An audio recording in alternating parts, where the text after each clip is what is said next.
최고 뭐예요? 뭐? 모두가 생각하는 라면. 라면이지. 라면.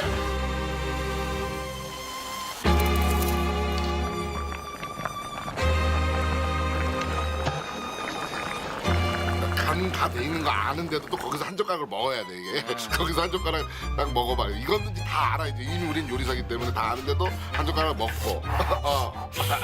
라면을 탁 먹으면 촉촉하면서 국물하고 해가지고 입에서 이게 말아서 들어간 건지 따로 먹었는지 모르겠어. 갑자기.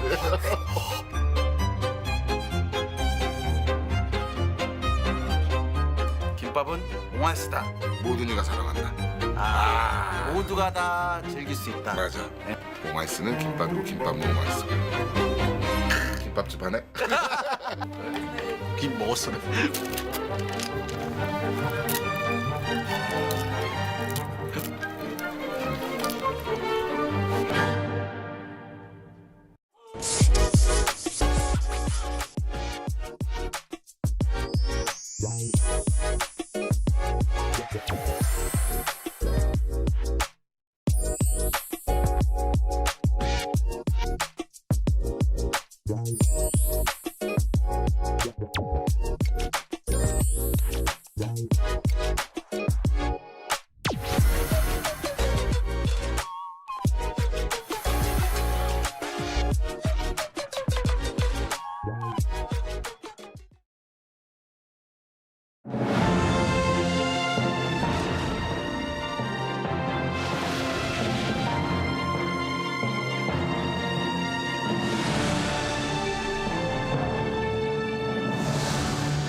In our headlines on this Wednesday, March 11th, here in South Korea, U.S. Defense Secretary Pete Hegseth says Tuesday is the most intense day of strikes against Iran and that the end stage will be determined by Donald Trump.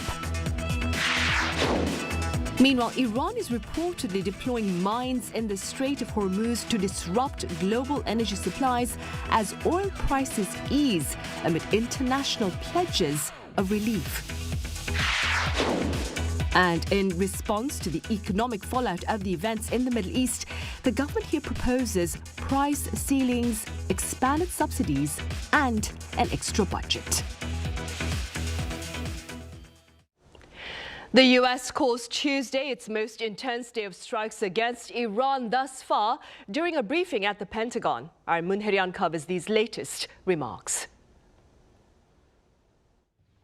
The conflict between the United States, Israel and Iran is intensifying as Washington signaled a major escalation in military strikes on Tuesday. For example, today will be yet again our most intense day of strikes inside Iran. The most fighters, the most bombers, the most strikes. Intelligence more refined and better than ever. According to the Pentagon, Iranian ballistic missile launches have dropped by roughly 90% since the beginning of the war, while one-way attack drone strikes have fallen by more than 80%. U.S. officials say the military campaign is focused on dismantling Iran's missile stockpiles and launch systems, degrading its defense industry, destroying naval capabilities, and permanently preventing the country from obtaining nuclear weapons. Meanwhile, the White House says the war will end once President Donald Trump determines that those military objectives have been achieved. Press Secretary Caroline Leavitt said the administration believes Iran is rapidly losing its ability to threaten the United States and its allies. But Iranian officials are pushing back strongly. At the United Nations, Iran's ambassador accused the United States and Israel of deliberately targeting civilians and infrastructure, saying more than 1,300 people have been killed since the war began on February 28. We reiterate our call on all member states to condemn this aggression and take urgent action to stop this criminal war against Iranian people, a war that poses a serious threat to regional and international peace and security. The war is also drawing in global powers. According to Iranian officials, Russian President Vladimir Putin spoke with his Iranian counterpart by phone to discuss ways to end the war, reiterating Russia's opposition to the attacks and offering support for efforts to resolve the conflict. Moon Hye-ryun, Arirang News. Iran, meanwhile, is reportedly deploying mines in the Strait of Hormuz to disrupt global energy supplies. Our Lee Seung-jae has the latest. U.S. intelligence says Iran has begun laying naval mines in the Strait of Hormuz, raising fears of a major disruption to the world's most important oil transit route. According to CNN on Tuesday, citing two sources familiar with U.S. intelligence reports, Iran has deployed several dozen mines in recent days in the narrow waterway. Officials say the mining remains limited for now, but Tehran still retains around 80 to 90% of its small boats and mine-laying vessels, meaning it could rapidly deploy hundreds more. Iran's Islamic Revolutionary Guard Corps, which effectively controls the strait alongside the regular navy, has the capability to deploy mine-laying craft, explosive boats, and shore-based missile systems across the waterway. The Guard Corps previously warned that any ship passing through the strait would be attacked, and shipping traffic has slowed sharply since the war began.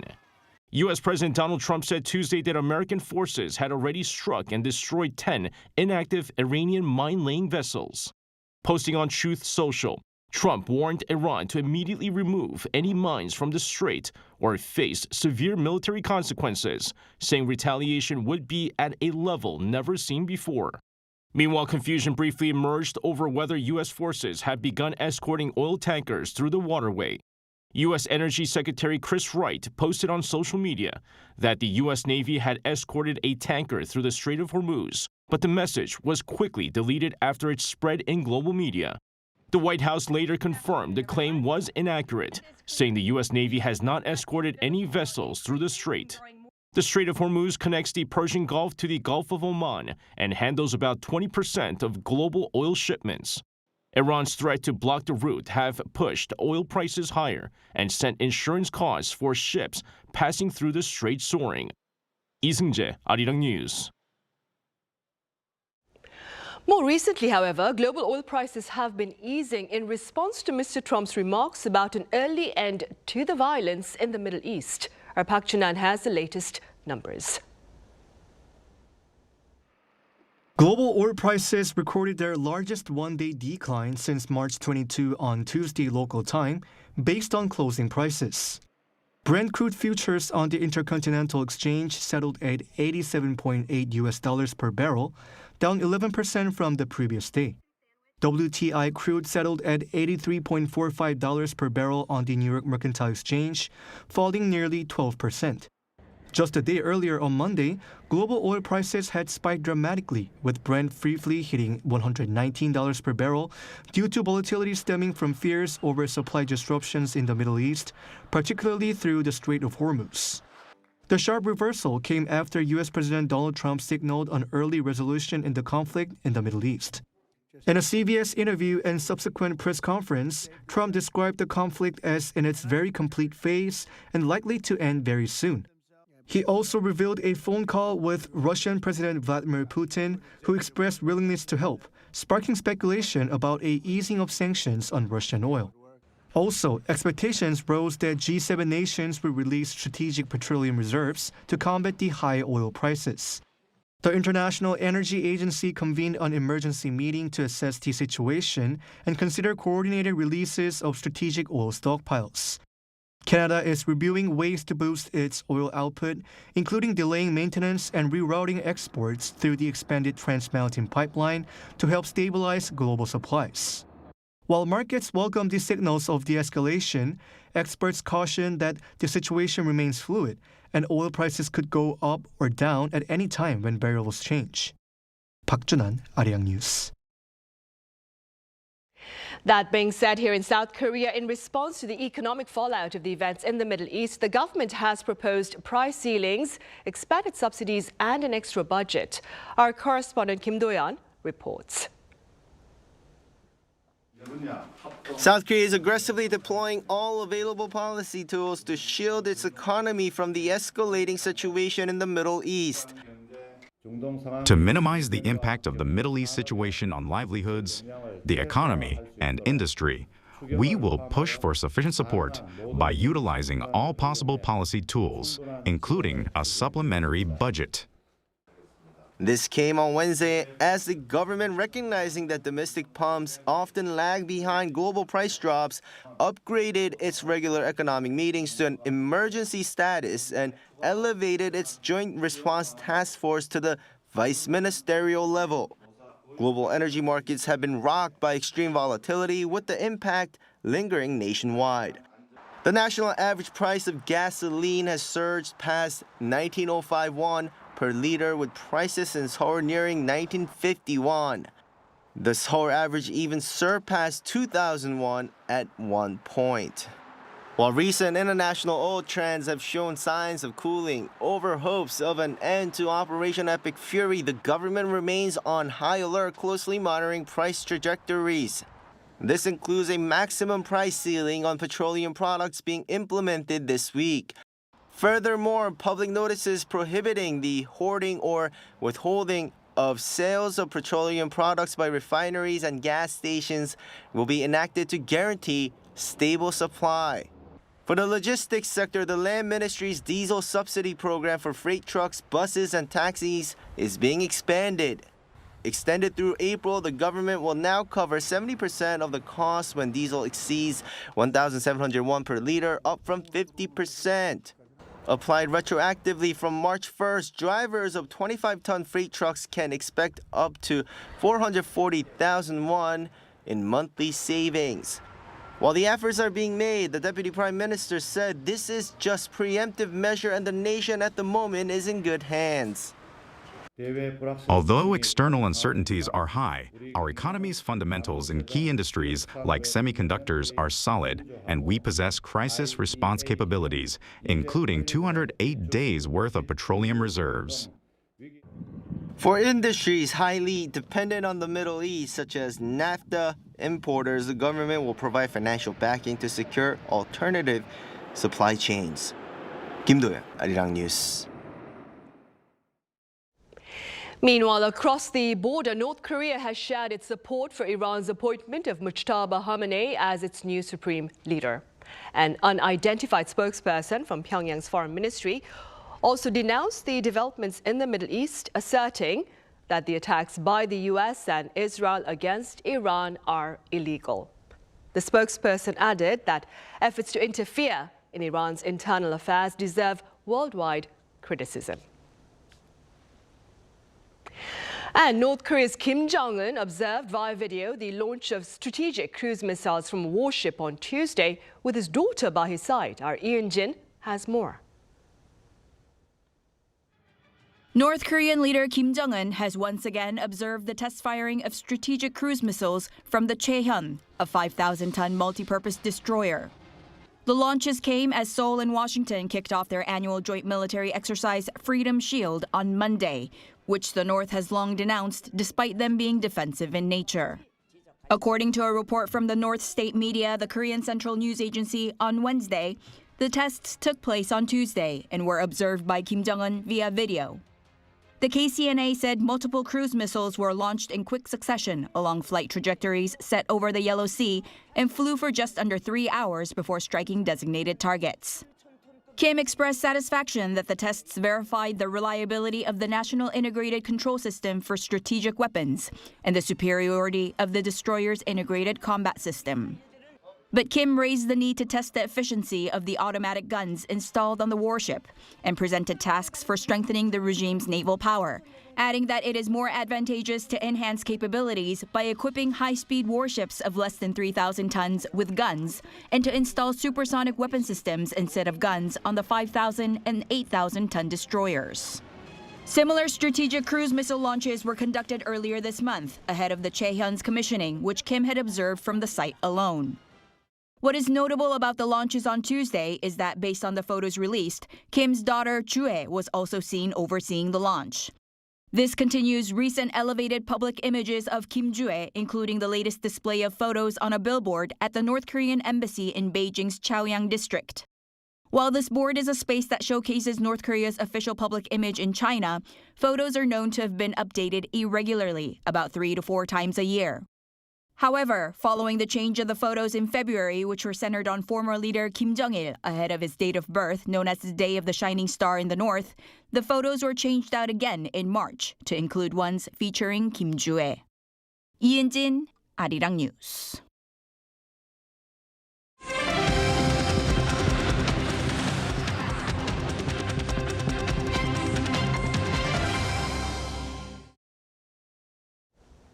President Lee Jae-myung hosted his Ghanaian counterpart John Mahama at the Blue House today. On their agenda were ways to promote partnership in trade, maritime security, defense industry, and culture. MOUs were signed on technology and science and on joint tackling of climate change. The African leader is currently on a working visit to South Korea. The Financial Supervisory Service is planning an on-site inspection of Toss Bank after a system glitch allowed customers to exchange the Japanese yen at roughly half the normal rate. For some 7 minutes early Tuesday morning, the Toss Bank app incorrectly applied an exchange rate of around 472 Korean won per 100 yen instead of the correct 930 to 934 won range. A number of users managed to purchase the yen at this discounted price. Now, investigation is currently underway as Toss Bank estimates its losses at around 10 billion won. Meanwhile, at the 2026 Winter Paralympics in Italy, Team Korea is reportedly exceeding expectations, having already garnered a full set of gold, silver and bronze medals. Our Chung Hye-rim has the highlights. South Korea has now secured a full set of gold, silver, and bronze medals at the Milano-Cortina Winter Paralympics, surpassing its initial medal target of 1 gold and 1 silver. A major contributor to that success is 19-year-old cross-country skier Kim Yoon-ji.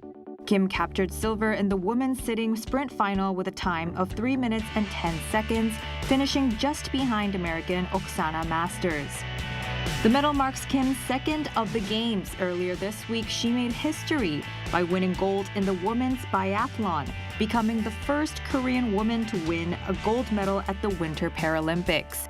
Kim competes as a dual-season athlete, swimming in the summer and skiing in the winter. And despite her young age, she has quickly emerged as one of South Korea's most promising Paralympic athletes.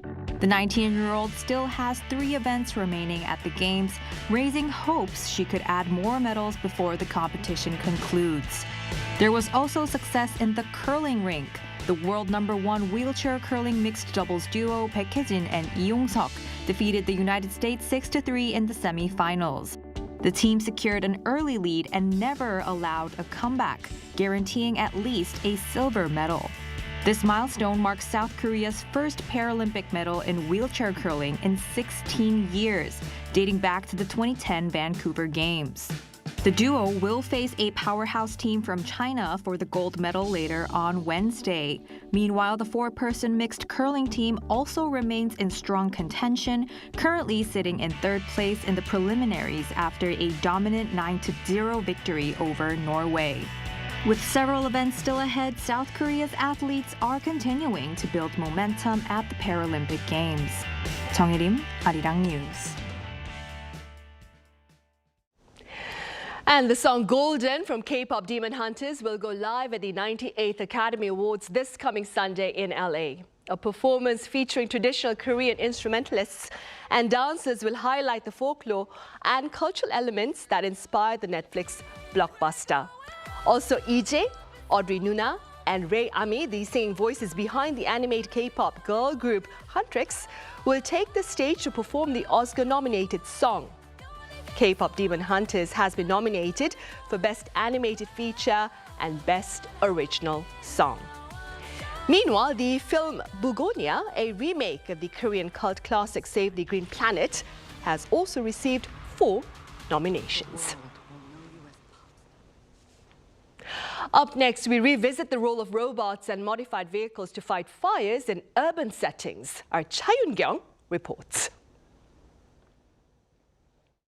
An unexpected electric vehicle fire quickly turned an apartment complex into a scene of utter chaos, and it took almost 8 hours and 20 minutes to completely extinguish the blaze. While the thermal runaway phenomenon in batteries was partly to blame, the difficulty for fire trucks entering the underground parking lot also played a major role. To address this issue, low-profile fire trucks that can easily navigate underground parking lots are being deployed to the field. Modified military vehicles equipped with thermal imaging cameras can suppress fires using water cannons while driving.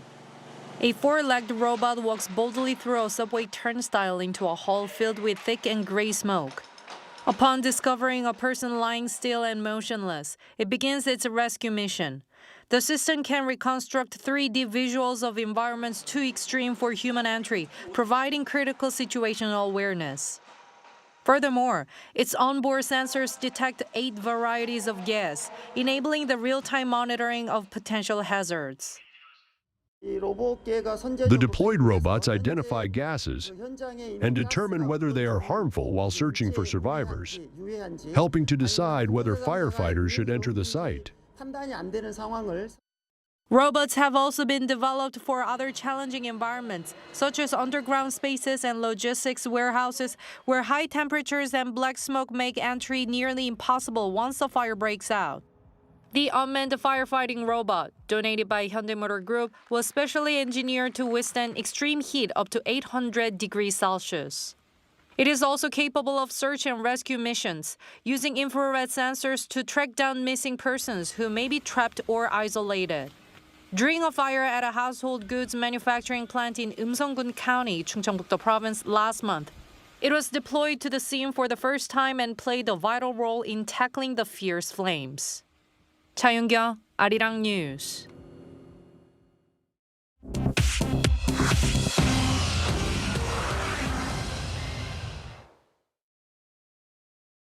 This is The World Now, bringing you everything you need to know from around the globe.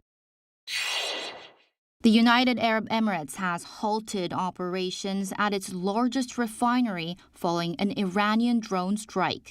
UAE state oil giant ADNOC shut down the Lu'ais refinery on Tuesday as a precautionary measure after a drone attack caused a massive fire. This industrial complex serves as the UAE's primary energy hub and is the fourth largest single-site refinery in the world. Also on Tuesday, the Israeli military confirmed it launched a new wave of targeted strikes against Iranian missile launchers. These launchers reportedly stood on high alert, ready to fire toward Israeli territory. Canadian authorities are increasing security at diplomatic sites nationwide after gunmen opened fire on the U.S. consulate in Toronto. Toronto police on Tuesday morning responded to a shooting at the U.S. consulate after 2 suspects fired handguns from a vehicle. No injuries were reported, but investigators recovered gun shells at the scene. Prime Minister Mark Carney called the shooting a, quote, reprehensible act of intimidation. In response, the Royal Canadian Mounted Police raised security at U.S. and Israeli diplomatic buildings in Toronto and Ottawa. This attack follows a series of recent shootings at local synagogues. Officials are now investigating whether these incidents are linked to the ongoing Iran war. Ukraine has struck a critical missile component factory deep inside Russian territory. The Ukrainian military on Tuesday deployed British Storm Shadow missiles to hit the facility, which produces essential electronics for the Russian war effort. Ukraine's President Vladimir Zelensky confirmed the operation, stating the components made at the factory power the missiles that strike Ukrainian civilians. Ukraine's general staff described the Kremny factory in the Bryansk region as a critically important link in the production of Russian high-precision weapons. Local Russian officials reported 6 deaths and 37 injuries following the attack. Tech giant Meta has acquired Moltbook, a viral platform where AI agents interact and perform tasks autonomously. The deal confirmed on Tuesday integrates the Moltbook leadership team into Meta's superintelligence labs to accelerate the development of AI that actually does things. Moltbook gained global attention for its ability to let agents manage calendars, send emails, and shop without human intervention. Meta views this as a leap toward the future of productivity, but critics such as Elon Musk warn the platform represents the early stages of a singularity. Chu Ji-hyun, Arirang News.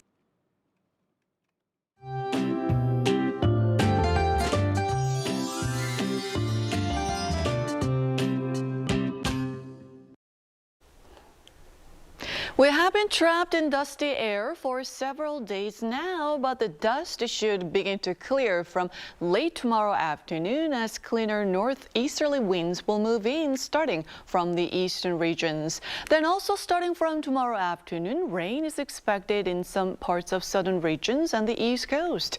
And the east of Gangwon-do province will get snow instead with 5 to 15 centimeters expected through Friday. Temperature gaps between morning and afternoon remain wide, with Seoul beginning the day at 1 degree Celsius under sunny skies, but rather cloudy in southern regions, beginning the day at 2 degrees in Gyeongju and Gwangju. Then by the afternoon, Seoul will get up to 13 degrees Celsius, Daegu topping out at 12 degrees. The capital area will remain under mostly to partly sunny skies, while big gaps in readings will continue. With that in mind, here's a look at the international weather conditions.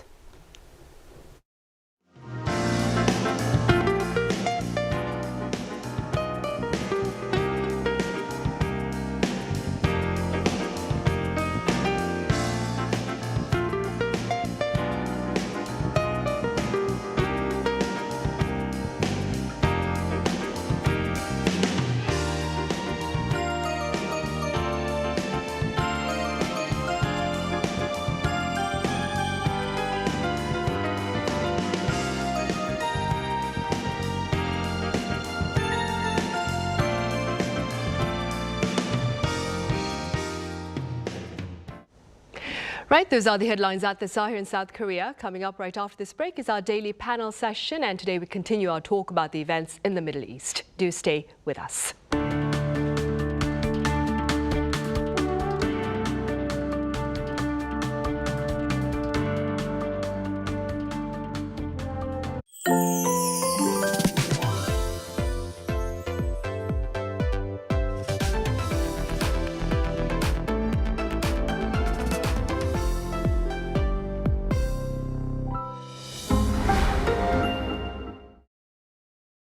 서양 요리는 오직 하나의 주인공을 위한 무대입니다. 완벽하게 계산된 정무라 같죠. 그런데 한식은 밥과 찬이 어우러져 완성되는 한상이 더 중요해요. 마치 자연을 한 폭에 담은 풍경을 같달까요? 요리사인 저도 한국 음식에 대해서 제대로 모르는 거예요. 향이 미쳤다. 어쩌도 맛보고 싶어요. 알면 알수록 과학적이고 이렇게 하면 할수록 제가 더 빠져드는 거예요. 온다. 엄청 왔다.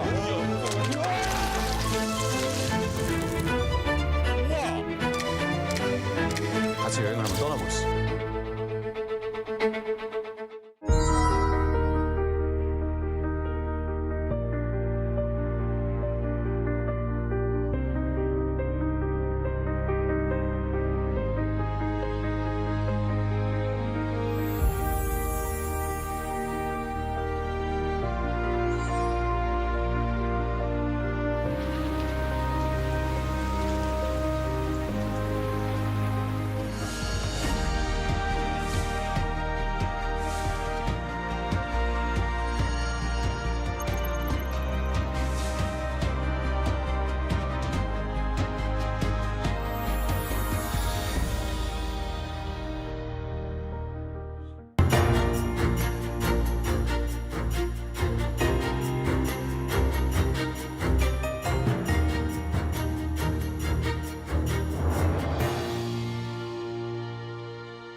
저는 이제 손글씨 쓰는 거를 되게 좋아했었는데요. 처음에는 이제 취미로 시작을 했고 이제 하다 보니까 글씨를 쓰는 행위 자체가 정서적으로 돌봄을 시켜주더라고요. 제가 많이 힘든 시기에 글씨를 쓰기 시작했었거든요. 돌이켜보면 힘든 시기를 글씨로 극복했었던 것 같아요. 이제 글이 갖는 힘이 있어요. 네, 그래서 이제 저도 글씨를 처음에 형적으로만 이렇게 표현을 하고 그림 그리듯이 썼었거든요. 근데 쓰다 보니까 점점 글을 쓰게 되더라고요. 이제 글이 글씨가 되고 글씨가 글이 되고 이 메시지적인 부분이 크다 보니까 그런 어떤 직관적인 힘을 갖고 있는 것 같아요.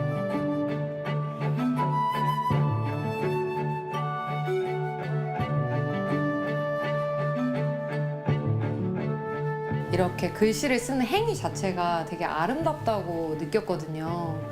그래서 이걸 쓰는 순간을 한번 예술로 만들어 보면 좋겠다 해서 제가 글씨를 원래는 이렇게 책상 위에서 썼다면 어떤 벽면에 세우듯이 마치 춤을 추듯이 그렇게 이제 글씨를 퍼포먼스 공연으로 한번 해볼까 해서 이렇게 시작하게 된 것 같아요.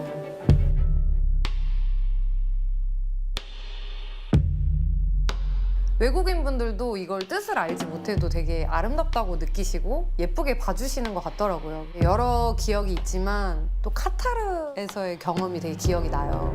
어떤 분이 이제 보시면서 우시더라고요. 그런 장면들이 어쩌면 저를 계속 이렇게 하게 하는 그런 원동력이 되는 것 같기도 해요. 해외 나가면 오히려 더 애국심이 생기더라고요. 그래서 세계 시장으로 나가고 싶어요. 공연이 될 수도 있고 교육이 될 수도 있을 것 같아요. 이런 한글을 쓰는 행위 자체가 지금은 사실 손글씨도 잘 안 쓰는 시대지만 오히려 이런 시대일수록 되게 더 가치 있는 일이 될 것 같다고 이제 제가 믿거든요. 그리고 제가 그런 역할을 할 수 있으면 되게 좋을 것 같아요.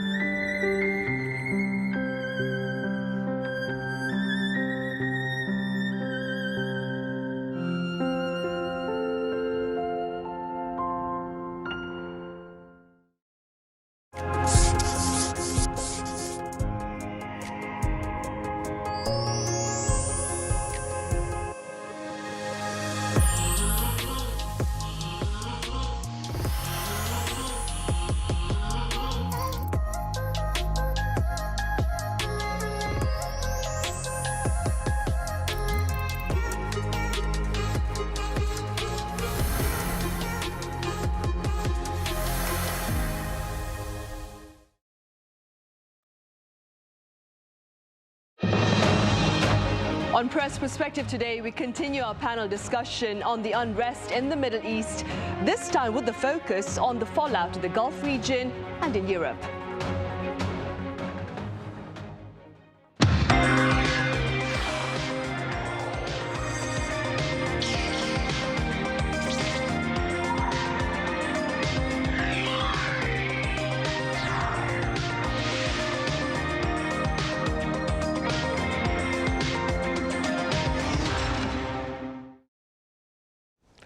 Hello and welcome to Wednesday's edition of Press Perspective. It's March 11th here in Seoul and I'm Min Sun-hee.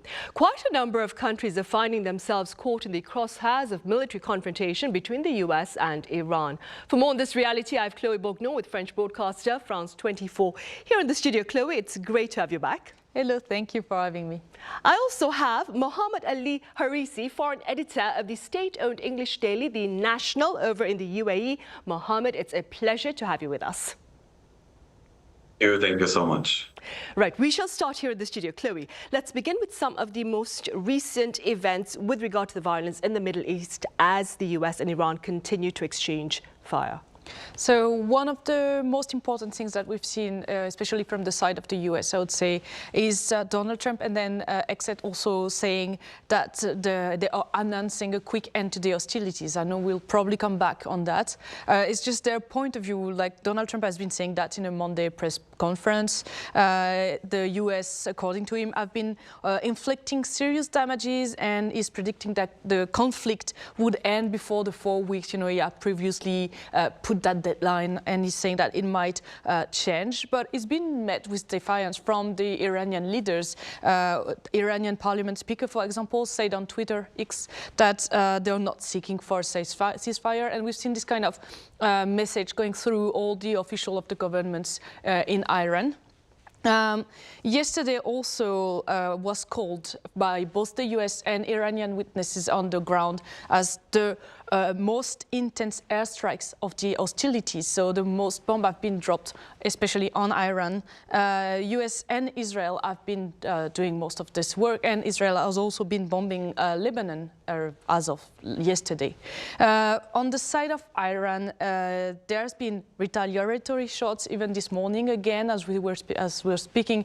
I mean, everything is still going on, and especially what has been making probably most of the headlines is the fact that Iran has been threatening to block oil shipment from the Gulf because they're passing through the Strait of Hormuz. And Donald Trump's answer has been quite strong on that. He said that he would hit Iran hard over this move if they were to block any oil shipment. And Donald Trump has also announced that Iranian ships, inactive mainline ships, vessels, have been bombed. He said 10 of them have been destroyed because, according to him, he's been calling Iran to make sure that there's no mine and that they're not mining the straits because there has been a discussion about that and that possibility of mines being deployed in the Strait of Hormuz. Right, to further disrupt energy supplies across the globe, of course. Mohammed, the UAE has been drawn into this latest conflict as Iran lashes out at Gulf nations as part of its retaliation against the US and Israel. What's the current situation there in the UAE like? It has sustained massive attacks since the first hours of the war.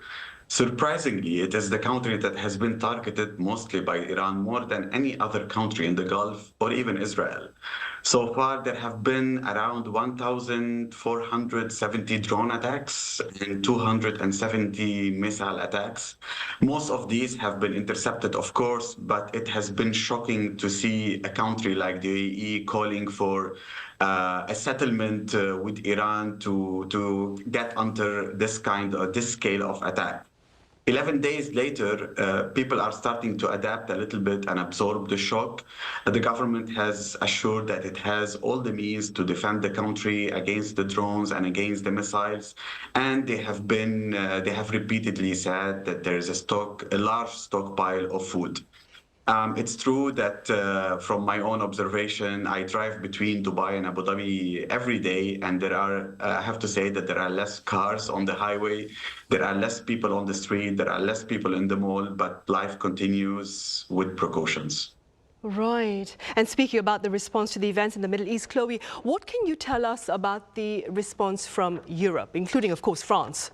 Yeah, so let's start with France, because France is the current leader of the G7, and they are going to have a meeting with the video conference with the leaders of the G7 today. So that will be at 3 p.m. in France, so 11 p.m. for us in South Korea.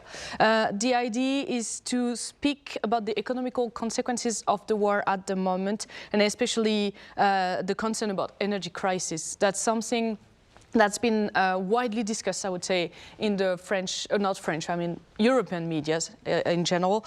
The idea that because, as we were saying about the oil disruption and everything like that, it has been having quite a strong impact already on a lot of European markets. And all the European governments are kind of checking on the situation and making sure that the prices especially are not developing into a very strong energy crisis. So because normally the bio oil is coming from Qatar, at the moment it's not possible for the oil to get to Europe. So the natural gas prices in Europe has already been pushed by almost 40%. So that's this thing is. We can see it in different countries. For example, Italy has been threatening to raise taxes against companies that would be profiting from the soaring prices. So any companies that would try to raise their prices up and make more margin and more profit, Italy has already said that they will be targeting them.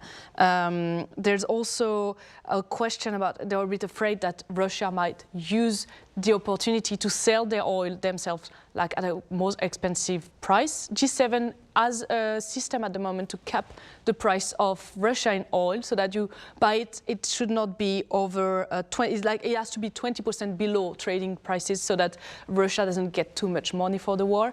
And so that's something, especially Germany and Austria have been calling again to make sure that this cap stays on, even if the situation gets more and more into a crisis.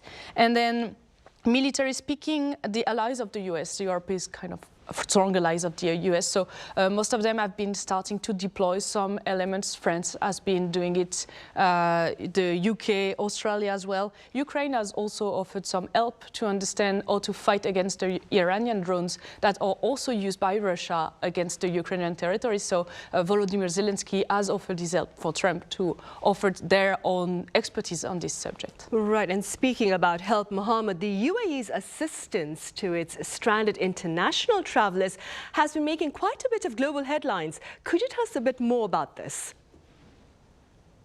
The UAE is a major hub. It mainly connects Asia to Europe and the US. And so the authorities have tried from the first hours to keep the 3 airports open in Sharjah, Dubai, and Abu Dhabi. The first few days were a little bit difficult, but soon the operations were backed up and boosted. Thousands of people on hundreds of flights have left Dubai, Abu Dhabi, and Sharjah, mainly to Europe, UK, and US. But it's not at the same level, of course. To give you an example of how air traffic is evolving, Emirates, one of the biggest airlines in the world, on Monday operated at a level of about 60% of the flights it did the day before the war started. So things are moving forward, and the government is keen on helping everyone who is stuck in the country or who wants to leave to try to find them a route from one of the 3 airports. And to give you another example about how the authorities and how the country is trying to adapt and absorb the shock, it's the same as people. Just before we started the panel, there was an attempt to attack the airport in Dubai. 2 people were, the drone was shut down, 2 people were injured, but the airport announced that the flights will continue. So same as people, the country is adapting, and the air traffic and the airlines are adapting and trying to find the best ways and the best times to keep flying passengers. Right, for sure. Mohammed, this is an impromptu question as well. There's also been talk about the UAE offering free food and free shelter to international travelers who remain there in the UAE, unable to go back home. What's the latest on that front? Absolutely correct. Not even that, even the people who were stuck in the hotels and couldn't leave, the country immediately moved to speak with the hotels to request that all the bills and all the extra nights be paid by the government and by the authorities in each Emirates. So from the first hours of the conflict, the authorities have been keen on helping any any tourists, any passengers who have been trying to fly to another country in transit and have been stuck here, to help them with providing them with shelter, with food, and even those who are in hotels, their bills have been covered. Right, and these acts of kindness, of course, have made headlines here in South Korea as well. Chloe, in the meantime, there has been quite a bit of speculation about a possible endgame to the US-Israeli campaign against Iran. What appears to be the consensus among pundits in Europe, based, of course, on your conversation with your colleagues based here in this part of the world? Yeah, so I would say the consensus will be mostly like being unsure of what will really happen. I mean, everyone knows that the Trump announcement has been reassuring the stock markets. We've seen that most of the stock markets in the world have been going up a little bit, or at least stabilizing a little after his announcement.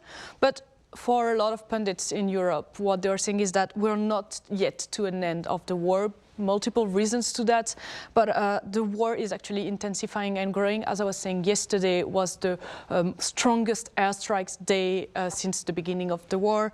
The Strait of Hormuz is not open yet, so that's one of the biggest conditions for the war to end. And also, Trump has said that he wanted Iran to be completely defeated. It's not done yet. We know that the Iranian regime is not giving way. They don't want a ceasefire for now. And they've been giving in European media, they've been giving one of the strongest examples, that is the question of the succession in Iran. Trump has said that he wanted to have a say, that the United States wanted to have a say in who would be chosen after Ali Khamenei was killed on the first day of the strikes. Iran obviously did not accept that, and they have been electing his son to be the follow-up, and it can be seen, according to some pundits, as a provocation to the US. Right. Mohammed, what about the UAE? What are observers there saying about the potential fate of this latest conflict in the Middle East? That even weeks before the conflict erupted, officials here have warned that even if a nuclear deal was reached, it wouldn't have been enough to avoid a war. The US and Israel had a different agenda. They wanted Iran to sit at the table and discuss not only its nuclear program, but also its ballistic missiles program and proxies in the region. The US and Israel see Israel as very weakened, and this is an opportunity that they cannot miss. But Iran insisted that it will only discuss the nuclear file.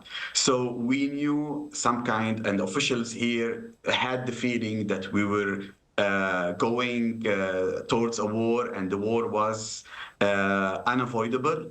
And the feeling now here is, after being attacked, and especially in the United Arab Emirates, that any future settlement with Iran would have to address its ballistic missiles program.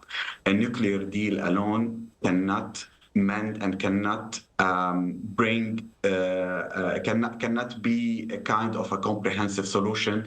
There has to be a ballistic missile program addressed correctly besides a nuclear deal. Right, I see. Chloe, Mr. Trump is scheduled to sit down with his Chinese counterpart Xi Jinping in about 3 weeks' time. What do you believe are the prospects of this particular summit, especially given the situation in the Middle East? Yeah, so he's supposed to come to China. I think the dates have been decided 31st of March to 2nd of April. So it's interesting to see how China has been keeping the door open and has been saying again that they are willing for Donald Trump to come and have top leader-to-leader conversation. It was something that was touched upon during the APEC summit here in South Korea, and we were waiting to see when Donald Trump would be invited. So obviously it's kind of a very hard time to be invited to China, because Venezuela and Iran were two of the biggest oil suppliers for China. We know also that China has been positioning itself a lot recently in the global world order as the global South country protector, also as the protector of anyone who will be in an anti-US stance. So they had to kind of condemn those actions. So I'm speaking about Venezuela, but I'm also speaking obviously about the attacks on Iran recently. But we know that because of this meeting that's going to happen, they had to kind of slow down and maybe tone down a little bit the reproach they could do to the US. So they could not attack the US too frontally, because the two leaders still want to meet. So what can we expect on their meeting is a bit difficult to know. Will China show some anger towards the United States? Would that be done through the leader of China, Xi Jinping, directly to Donald Trump? Will it be done more in a more global diplomatic position, so that they don't have to go face to face and confront about it? Because they also have quite a lot of other issues that they want to discuss. We know that obviously world trade was planned to be on the agenda, is still very much at the heart of the relationship between the two countries. We could also maybe expect some discussion about Taiwan issues as well. And for all of that, China needs to keep the door open for the United States. And that's what they've been saying recently, is that they really want the dialogue to still go on and keep happening. Right, to make sure that communication channels remain open. Meanwhile, Mohammed, Reuters claims that Gulf businesses are being disrupted by Iran. Do you suppose they're preparing for a prolonged disruption of operations? We've seen many wars in the Middle East, but this is completely different. This will have major consequences, not only on people's lives, but also on global economy. And we are starting to see those consequences on the ground. Several energy producers here in the Gulf have announced force majeure already. Qatar Energy, which provides around 20% of the world's LNG, said even if the war stops now, it will need weeks to go back to the same level of production that it used to do before the war. Aramco yesterday warned that the closure of the Strait of Hormuz will have catastrophic consequences for the global economy if it continues. And based on the news that we've seen last night and today, it seems that this will continue for some time. There are many conflicting statements about the war ending soon, about the war continuing, but everything we're seeing on the ground in the matter of strikes or even operations in Strait of Hormuz indicate that this will be a long crisis and it will not end soon. So the world is entering a period of uncertainty.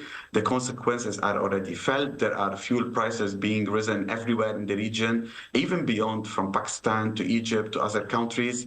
So this is unprecedented. And what's scary about it is that it's also unpredictable because the main players are simply unpredictable. Right, indeed.